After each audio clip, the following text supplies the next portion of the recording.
50,000 cars in 2015, more than 1.3 million cars last year. That's a whole lot of growth.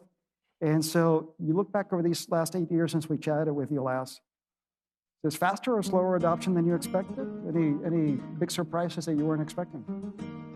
Well, it's actually gone reasonably close to what I thought would happen, which is from that point, roughly a 50% year-over-year compound annual growth, which is confidence that the Tesla team is the fastest growing large manufactured object ever.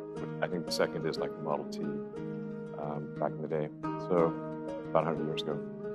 So the Tesla team, I'm very proud to work with them. They've executed incredibly well, and we anticipate something close to 50% growth to continue. So that is very exciting, and it means that we should expect electrification of transport, especially passenger vehicles,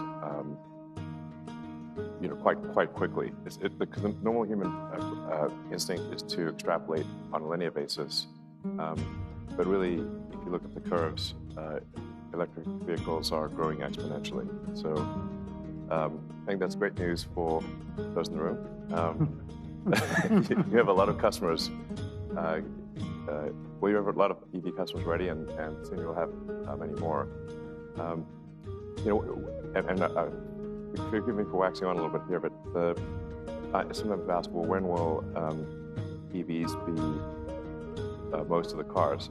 The important thing to remember is that you've got 2 billion cars and trucks out there, so and about 100 million per year new vehicle production, which kind of makes sense. There's sort of a life of about 20 years before a vehicle finally goes to the scrapyard.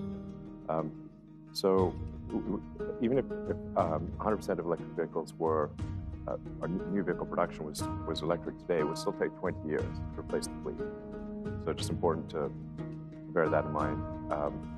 Percentage of new vehicle production versus total fleet. But I think we're moving quickly to the point where probably half of all new vehicles made will be electric, and I think that's likely to happen. I think before the end of this decade. But then there's still call it another 20 years beyond that before the fleet really becomes majority. So yeah, and it's interesting.